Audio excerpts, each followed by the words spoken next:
New Mobile Report Gundam Wing aired for the first time on Japanese television on April 7, 1995. The show was the 11th Gundam project produced by Sunrise and the second to take place in an alternate universe outside of the Universal Century. It saw modest success in Japan, but wasn't until March 6, 2000 when it earned its status as one of the most important anime series of all time. Gundam Wing was aired on Cartoon Network's Action Block, Toonami, being the first Gundam series to ever be televised in the United States. Whenever Gundam has a big celebration and they need to pick some Gundams to represent the series, it's usually 0079, whatever the current series is, and Wing. It's odd because, as I said earlier, Wing wasn't really all that popular in Japan. It came out at a time when Japanese audiences were sort of tired of Gundam, receiving a new series, OVA, or movie every year in the 90s up to 1997. This Gundam fatigue was so bad that the subsequent series, After War Gundam X, was cancelled, not out of lack in quality, but from the fact that Japanese audiences were just tired of seeing the same kind of show.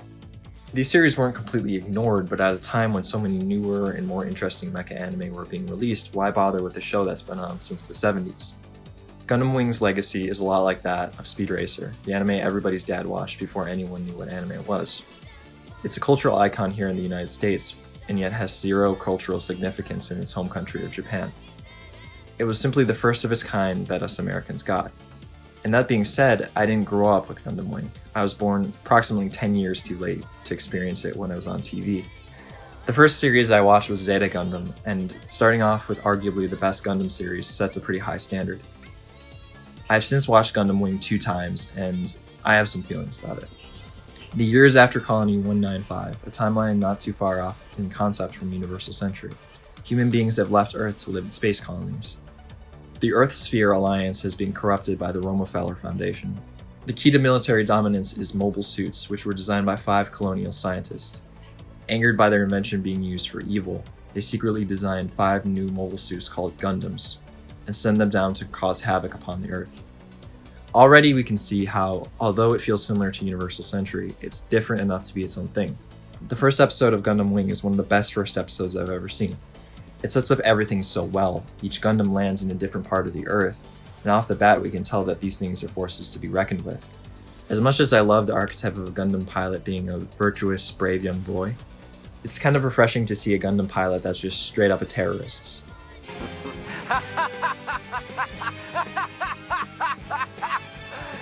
One more to go. 5 pilots and 5 Gundams. This is the start to what should be a really, really amazing series, and yet the first episode is about as good as it gets. I can describe the plot pretty well for like the first 10 episodes, but after that, Gundam Wing's biggest problem starts to show. It's confusing and often really boring. Politics have always been a big part in Gundam since day one, but something about Wing just drags on and on and on. It feels like you're reading a textbook at some points, and that's not a good thing. Characters double cross each other every other episode. There's like 100 different kingdoms and foundations. What starts off as a simple and understandable story soon changes into a complicated space politics. You can look at the original Gundam series and you got 2 sides, Zeon and the Earth Federation. With Gundam Wing, they threw all these units at you: the Saint Kingdom, Colonies Liberation Organization, Rockefeller Foundation, Oz, Earth Sphere Alliance. When I first saw the series, I was legitimately confused what to even call the antagonists. And here I can hear people saying, well, why don't you just pay better attention? I understand it's complicated, but when I watch my giant robot shows, I don't want to have to sit down and take notes on who's allied to who. It baffles me how 10-year-olds were able to sit down and watch this back in 2000. Received word those engineers have already been executed. We cannot maintain our dignity as a nation unless we augment our strength and eliminate the possibility of encountering even more rebels. Our decision is not going to change. Listen, Ambassador. Using the original series as an example, hell, most of Universal Century, that shit is easy to follow. There's organizations, treaties, and it's multifaceted, but the average person could sit down and watch it and not be confused. The characters are possibly the most disappointing part about Gundam Wing. This time there's 5 pilots, and although the concept has been done before, they're all sort of one protagonist this time. In theory, that sounds really cool, but instead of making 5 totally different characters, they pretty much took Amuro Ray, cut him into fourths, and there's your pilots. Also Kai is there. As intricate and deep as the story goes, the characters are so one note. Ketra is vaguely kind, Wu Fei is vaguely mean and stoic, Tro is vaguely calm and quiet. And that's pretty much it. Duo is okay, I guess, and that's just because he's the only character to show any bit of emotion. He's a sly jokester, bland character, but compared to the other 4, he's just about as deep as they get. Why did I even bother to rescue this guy in the first place? He's antisocial, thinks he's evil Knievel, and hardly speaks. Ugh. You got such a gloomy personality. Why don't you just give up and stop pretending to be human? Hey, could you keep it down over there? Yeah, sure. Forgive me for interrupting. Hiro Yui is completely emotionless, only looking to get his mission accomplished, but it gets to a point where he's just unsympathetic. With this kind of character, they can be mean, unforgiving, and emotionless, but they have to have a breaking point, something there that makes them human. Otherwise, why the hell do we care? I felt the same way with Setsuna Fusei from Double O, and while I still find his character somewhat boring, he had something over Hiro, and that was a backstory. We actually see the things that he went through, being a soldier at a young age, killing his own mother, and being brainwashed to fight in a war he never truly understood. And it gets even deeper when his past comes back to him in the form of Aliel Sanchez, and he has to fight the man who made him this way. With all 5 Gundam pilots, they don't explain anything. There's absolutely zero backstories for any of these kids. And from just watching the show, you can't tell a damn thing about them. Well, actually, if you read the manga, you know, yeah, okay, lore is a good thing to have in a series, but it's meant to add to the story, not be essential to understand something as crucial as a character's motives and personality.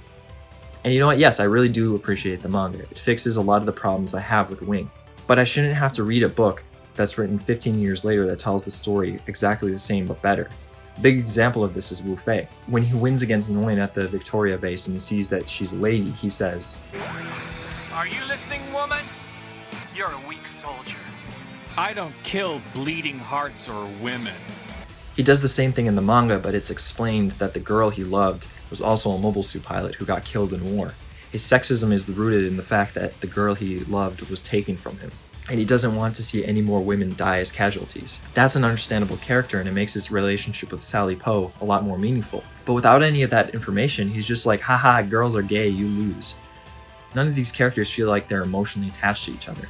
Something I appreciate so much about Double O is that all 4 Gundam Meisters work off of each other. Their interventions are organized, so you see them use teamwork.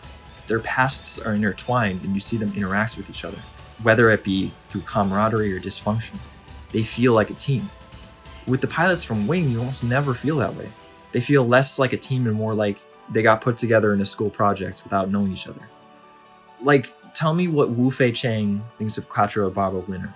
Or how did Troa and Hiro get along? They interact with each other so many times in the show, but you never see any emotion. And here come the comments, oh well, they're soldiers, they're trained to not show emotion. Well, you know what, that's just a bad character in my opinion. There are plenty of characters who start off as soldiers who show little emotion, but the best ones over time find their humanity. At the end of the series, none of these characters change all that much. The other characters are okay. Something I really appreciate about Wing is the way that it treats its female characters. Noin, and Sally are very strong women, and each of them have importance to the story, outside of being someone's love interest. And on the subject of Noin, Chisa Yokoyama, I love you so much, but Saffron Henderson in the English dub suits the character so well. You haven't changed a bit, Wu Fei Chang. Do you remember me? My name is Lucrezia Noin. It's pretty strange. I don't have any hard feelings toward you any longer. When you think about how enormous this universe is, the humiliation I've felt seems so irrelevant. Relina, on the other hand, is just plain. She never does anything all that important. She's attracted to Hiro even though he threatens her life, pulls guns on her and all that. That's a big problem I have with Gundam Wing in general with its characters, is that they never emote. Seeing Relina smile in this outro and emote with her face is so odd because you never see any of this kind of stuff in the show. There's a scene with Katra and Noin that pretty much sums up how I feel. Yes, I needed to keep a low profile until now so I wouldn't cause the Magwanat comrades more trouble. But the situation's not the same anymore.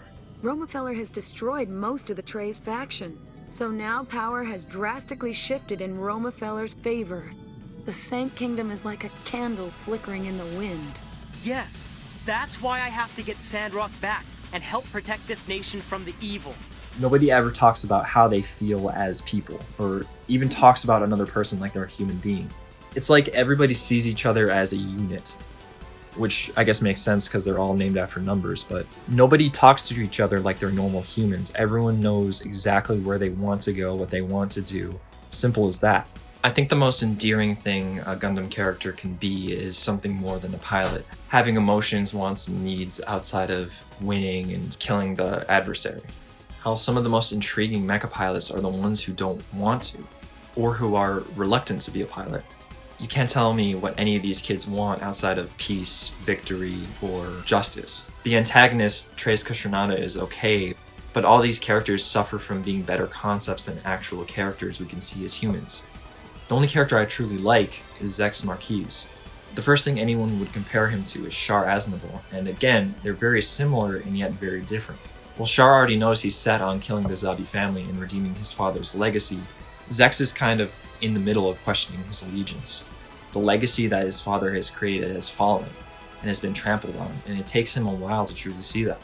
Char Aznavour knows exactly what he's doing, but Zex is still trying to figure out the man he wants to be. And that's what makes him intriguing compared to the rest of these characters, is that he has that little something of a character. Gundam Wing is also really boring to look at. It's not that the animation is bad or anything, it's just completely unremarkable. Now, I know there's a budget. They're making 50 episodes of a half-an-hour TV show to be aired every single week. Animation takes time and effort, but the animation is just so lame.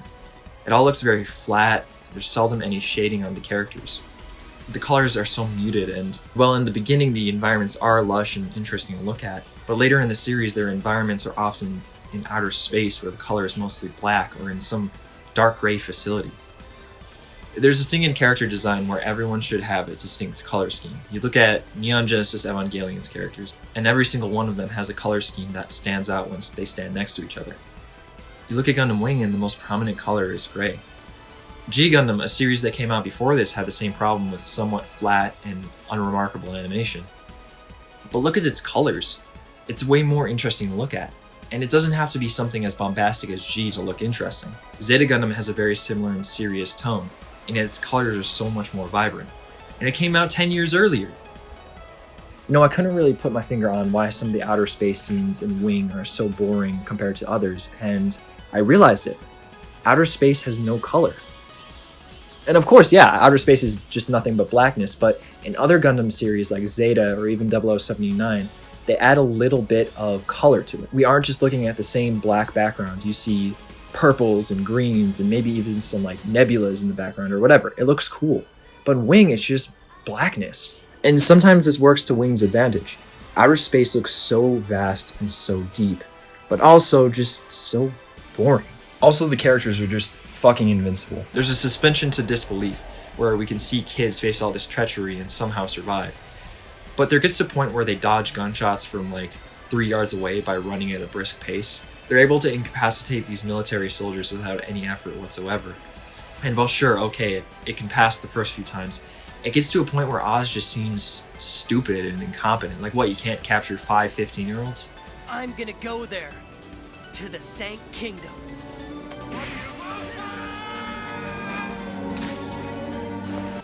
A big defense that I hear a lot for Hero is something along the lines of, well, Hero Yui would kick Amuro Ray's ass. I legitimately do not understand this mindset. Making a character objectively stronger does not make them a better character. Like, it's the same mentality of when an 8-year-old watches a death battle video and sees their favorite character win, and they think that it's scientific proof that that character is a better character than the other. By that logic, this character that I came up with when I was 6 called Destructo Man is better than everybody because he cannot lose. This translates over to the mobile suit fights too.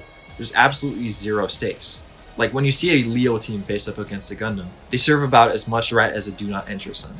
Having such overpowered protagonists makes this whole series so predictable and boring. You know what some of the best mecha anime have? Scenes when the robots get severely damaged, so that the audience can be reminded that even though the robot is super powerful, it's still a machine that needs repairs. It adds a sense of realism. And whenever the Gundams do get damaged, it's like, well, where the hell was all this earlier? What, now it's realistic? They never have to refuel, they're able to fly across the world no problem. And they're just invincible. Now again, comparing that to the other series, Universal Sentry has Minovsky particles, and 00 has Gendrive, and while it may be some stupid space magic that they just made up, it at least gives us an explanation. It has a sense of reality.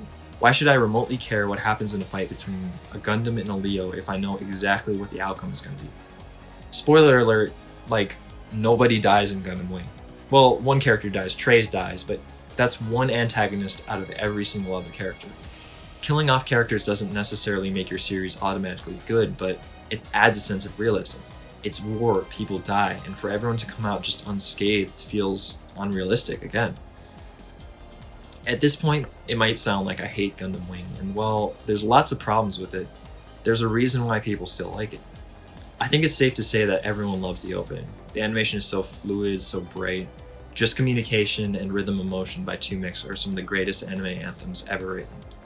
It gets me pumped up for the show every time I watch it, even if I'm disappointed.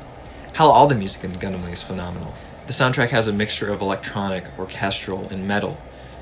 It really, really works, reflecting the future elements, the high-class politics, and the youthful rebellion. The mobile suit design, well, again, kind of silly and more super robot than real robot, is so memorable. They're all very iconic. These mecha designers were essentially told to design a Gundam 8 times, and they all stand out from each other. And the Tall Geese is just so damn cool. It's an awesome design. The fight scene between the Heavy Arms and the Tall Geese still remains as one of my favorite fight scenes in any Gundam series. A small detail I find so smart about his design is that the Tall Geese was the first mobile suit ever made, and thus every other mobile suit was designed after. Look at the Leos designed by Oz and the Gundams designed by the colonists, and although they're different, they take a very subtle design traits from the Tall Geese. It's foresight like that I find so clever. I love the European sovereign design, even if it gets boring after a while, and it gives the After Colony universe such flair. As much as I dislike Gundam Wing, I really, really love its sequel, OVA. Endless Waltz cuts right to the chase and giving us a stellar experience with amazing animation, music, and action. The characters are given true motives, and the story isn't confusing at all, even for a new viewer. If you really want to check out Gundam Wing, my personal recommendation, I'd say skip to Endless Waltz. If anything, Gundam Wing works best as an icon. It means a lot of things to a lot of people. To many, it's their favorite Gundam series, or maybe even their first anime. We all have certain things that we all like. We look past the flaws and see them as something special to us. Rosario Vampire was my first anime, and guess what? It's hot garbage, but I love it anyway. When people argue on whether or not it's okay to like a certain series, just remember, everyone likes something different, even if we can't really explain why we do.